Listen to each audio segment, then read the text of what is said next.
ನಮಸ್ಕಾರ ವೀಕ್ಷಕರೇ. ಅಕ್ಟೋಬರ್ 24, 2024ರಂದು ಕೊಪ್ಪಳ ಜಿಲ್ಲೆಯ ನ್ಯಾಯಾಲಯದಿಂದ 10 ವರ್ಷದ ಹಿಂದೆ ನಡೆದಂತ ಒಂದು ದಂಗೆಯ ಮೇಲೆ ತೀರ್ಪು ಬರುತ್ತದೆ. ಇದರಲ್ಲಿ 117 ಆರೋಪಿಗಳಲ್ಲಿ 101 ಆರೋಪಿಗಳನ್ನು ದೋಷಿಗಳೆಂದು ಪರಿಗಣಿಸಿ 98 ಜನರನ್ನು ಜೀವಾವಧಿ ಶಿಕ್ಷೆ ನೀಡಲಾಗುತ್ತದೆ.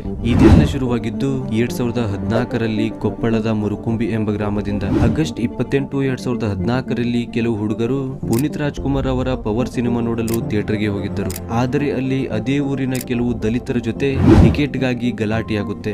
ಎರಡು ಗುಂಪುಗಳ ನಡುವೆ ಇದ್ದಂತ ಈ ಜಗಳ ನೋಡ್ತಾ ಇದ್ದಂತೆ ಎರಡು ಸಮುದಾಯದ ನಡುವೆ ಬೆಂಕಿಯಂತೆ ಹರಡುತ್ತೆ. ಶಾಂತಿಯುತವಾಗಿದ್ದಂತ ಗ್ರಾಮ ಕಾಳ್ಗಿಜ್ಜಂತೆ ಬೆಂಕಿಯ ರೂಪ ಪಡೆದುಕೊಳ್ಳುತ್ತದೆ. ಹೆಣ್ಣು ಮಕ್ಕಳೆಂದು ನೋಡದೆ ಪ್ರತಿಯೊಬ್ಬರ ಮೇಲೆಯೂ ಹಲ್ಲೆ ಮಾಡಲಾಗುತ್ತದೆ ಮತ್ತು ದಲಿತ ಸಮುದಾಯದ ಎಲ್ಲಾ ಗುಡಿಸಲು ಮತ್ತು ಮನೆಗೆ ಬೆಂಕಿ ಇಡಲಾಗುತ್ತದೆ. ಈ ಇನ್ಸಿಡೆಂಟ್ ನ ಮೇಲೆ ಸುಮಾರು 10 ವರ್ಷಗಳ ನಂತರ ತೀರ್ಪು ಬಂತು. ಈ ಇನ್ಸಿಡೆಂಟ್ಗೆ ಮೂಲ ಕಾರಣವೇನು ಮತ್ತು ಭಾರತದಲ್ಲಿ ಜಾತಿ ವ್ಯವಸ್ಥೆಗೆ ಕಾರಣವೇನು ಎಂದು ಈ ವಿಡಿಯೋದಲ್ಲಿ ನೋಡೋಣ.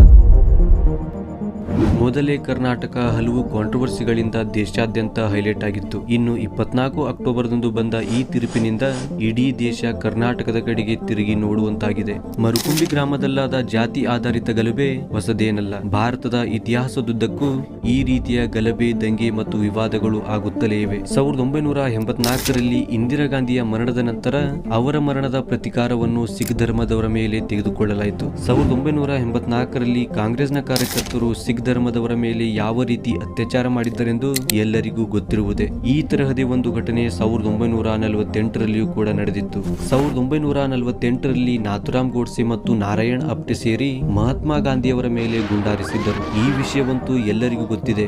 ಆದರೆ ಇದರ ನಂತರ ನಡೆದಂತಹ ನರಸಂಹಾರದ ಬಗ್ಗೆ ಎಲ್ಲಿಯೂ ಉಲ್ಲೇಖವಿಲ್ಲ. 1948ರಲ್ಲಿ ಗೋಡ್ಸೆ ಗಾಂಧೀಜಿಯವರನ್ನು ಕೊಂದ ನಂತರ ಈತನ ಹೆಸರು ಮಹಾರಾಷ್ಟ್ರ ಸೇರಿದಂತೆ ಇಡೀ ಭಾರತದಾದ್ಯಂತ ಹರಡಿತು. ಇನ್ನೇನು ಗೋಡ್ಸೆ ಮತ್ತು ಈತನ ಪರಿವಾರದ ವಿವರಣೆ ಸಿಕ್ಕಿದ್ದೇ ತಡ ಗಾಂಧಿ ಮತ್ತು ಕಾಂಗ್ರೆಸ್ನ ಅನುಯಾಯಿಗಳು ಗೋಡ್ಸೆ ಎಂಬ ಸರ್ನೇಮ್ ಇರುವ ಎಲ್ಲಾ ಪರಿವಾರಗಳ ಮೇಲೆ ಹಲ್ಲೆ ಮಾಡಲಾರಂಭಿಸಿದರು. ಇದರ ನಂತರ ಗೋಡ್ಸೆ ಒಬ್ಬ ಚಿತ್ಪಾವನ್ ಬ್ರಾಹ್ಮಣ ಇದ್ದಾನೆಂಬ ವಿಷಯ ಗೊತ್ತಾಯಿತು. ಇದು ಗೊತ್ತಾದಂತೆ ಮುಂಬೈ, ಪುಣೆ, ಕೊಲ್ಲಾಪುರ್, ಸಾಂಗ್ಲಿ, ಸೋಲಾಪುರ್ ಮತ್ತು ಕರಾಡ್ ಸೇರಿದಂತೆ ಕರ್ನಾಟಕ ಮತ್ತು ಇತರ ಪ್ರದೇಶದ ಹಲವು ಬ್ರಾಹ್ಮಣರ ಮೇಲೆ ನಿರ್ಮಮತೆಯಿಂದ ಅತ್ಯಾಚಾರ ಮಾಡಲಾಯಿತು. ವೀರ್ ಸಾವರ್ಕರ್ ಅವರ ತಮ್ಮನಾದ ನಾರಾಯಣ್ ದಾಮೋದರ್ ಸಾವರ್ಕರ್ ಕೂಡ ಈ ದಂಗೆಗೆ ಸಿಲುಕಿದ್ದರು. ಗಾಂಧಿ ಅನುಯಾಯಿಗಳು ಇವರನ್ನು ಮುಂಬೈನ ಶಿವಾಜಿ ಪಾರ್ಕ್ನ ಹತ್ತಿರ ತಂದು ಕಲ್ಲು ತೂರಾಟದ ಮೂಲಕ ಕೊಂದು ಹಾಕಿದ್ದರು. ಗಾಂಧೀಜಿಯವರ ಮರಣದ ಪ್ರತಿಕಾರವನ್ನು ಮಹಾರಾಷ್ಟ್ರದ ಇಡೀ ಬ್ರಾಹ್ಮಣ ಸಮುದಾಯದ ಮೇಲೆ ತೀರಿಸಿಕೊಳ್ಳಲಾಯಿತು. ಮೊದಲೇ ಭಾರತದಲ್ಲಿ ಗಾಂಧಿ ಪರಿವಾರದ ವಾತಾವರಣವಿತ್ತು. ಅದರಿಂದಲೂ ಕೂಡ ಈ ವಿಷಯವನ್ನು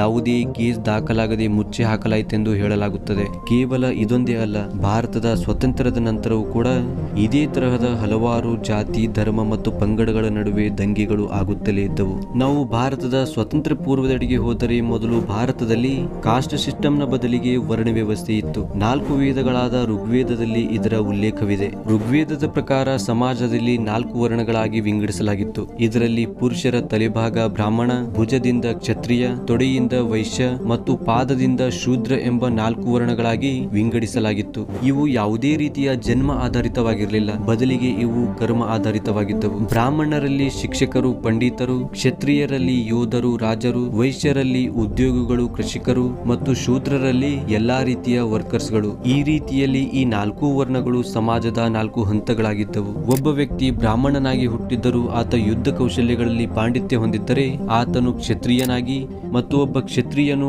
ಓದುವುದರಲ್ಲಿ ಪಾಂಡಿತ್ಯ ಹೊಂದಿದ್ದರೆ ಆತನು ಬ್ರಾಹ್ಮಣನೆಂದೇ ಕರೆಯಲ್ಪಡುತ್ತಿದ್ದರು. ಆದರೆ ಮುಂದೆ ಬರ್ತಾ ಈ ವರ್ಣ ವ್ಯವಸ್ಥೆ ಜಾತಿಗಳಲ್ಲಿ ಬದಲಾಗ್ತಾ ಹೋಯಿತು. ಒಬ್ಬ ವ್ಯಕ್ತಿಗೆ ಆತನ ಕೆಲಸದಿಂದ ಗುರುತಿಸುವ ಬದಲಿಗೆ ಆತನ ಜನ್ಮ ಆಧಾರದ ಮೇಲೆ ಗುರುತಿಸಲಾರಂಭಿಸಿದರು. ಈ ಸಮಯದಲ್ಲಿಯೇ ಭಾರತಕ್ಕೆ ಬ್ರಿಟಿಷರ ಆಗಮನವಾಗಿತ್ತು. ಇಲ್ಲಿಂದಲೇ ಭಾರತದಲ್ಲಿ ಈ ಜಾತಿ ವ್ಯವಸ್ಥೆ ಇನ್ನೂ ಕಠೋರವಾಗ್ತಾ ಹೋಯಿತು.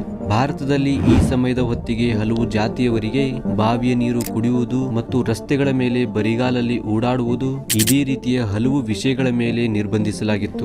ಈ ಹೊತ್ತಿಗೆ ಕೆಳಜಾತಿಯವರು ನೆಲದ ಮೇಲೆ ಕುಳಿತು ಊಟ ಮಾಡುವುದು ಮತ್ತು ಅನ್ಟಚಬಿಲಿಟಿ ಎಂಬಂತ ನಿಯಮಗಳು ಕೂಡ ಜಾರಿಯಲ್ಲಿದ್ದವು. ನಾವು ಇವುಗಳನ್ನು ಇಂದಿಗೂ ಕೂಡ ನೋಡಬಹುದು. 2014ರ ಮುರುಕುಂಬಿ ದಂಗೆಗೆ ಕಾರಣ ಕೂಡ ಈ ಆಚರಣೆಗಳೇ. ಆಗಸ್ಟ್ 28, 2014ರಂದು ಪುನೀತ್ ಎಂಬ ವ್ಯಕ್ತಿ ತನ್ನ ಸ್ನೇಹಿತರೊಂದಿಗೆ ಪುನೀತ್ ರಾಜ್ಕುಮಾರ್ ಅವರ ಪವರ್ ಸಿನಿಮಾ ನೋಡಲು ಥಿಯೇಟರ್ಗೆ ಹೋಗಿದ್ದನು.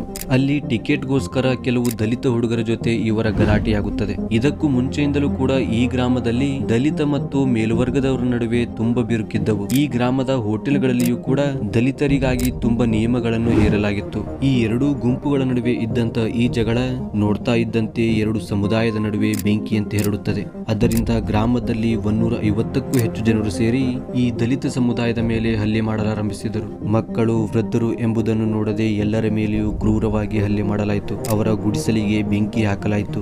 ಇದರಿಂದ ನಂತರ ಗಂಗಾವತಿ ಗ್ರಾಮೀಣ ಪೊಲೀಸ್ ಠಾಣೆಯಲ್ಲಿ 117 ಜನರ ವಿರುದ್ಧ ಜಾತಿಯ ನಿಂದನೆ ಮತ್ತು ಕೊಲೆಗೆ ಯತ್ನದಂತೆ ಹಲವಾರು ಸೆಕ್ಷನ್ನ ಅಡಿಯಲ್ಲಿ ಪ್ರಕರಣ ದಾಖಲಾಯಿತು. ಅಂದಿನಿಂದ ಇಂದಿನವರೆಗೆ ಸುಮಾರು 10 ವರ್ಷಗಳ ನಂತರ 24 ಅಕ್ಟೋಬರ್ 2024ರಂದು 117ರಲ್ಲಿ 101 ಜನರನ್ನು ಆರೋಪಿಗಳೆಂದು ಪರಿಗಣಿಸಿ 98 ಜನರನ್ನು ಜೀವಾವಧಿ ಶಿಕ್ಷೆ ನೀಡಲಾಗಿದೆ. ಐ ಹೋಪ್ ಈ ವಿಡಿಯೋ ನಿಮಗೆ ಇಷ್ಟವಾಗಿರಬಹುದು. ಇಷ್ಟವಾದರೆ ಲೈಕ್ ಮತ್ತು ಸಬ್ಸ್ಕ್ರೈಬ್ ಮಾಡೋದನ್ನು ಮರಿಬೇಡಿ.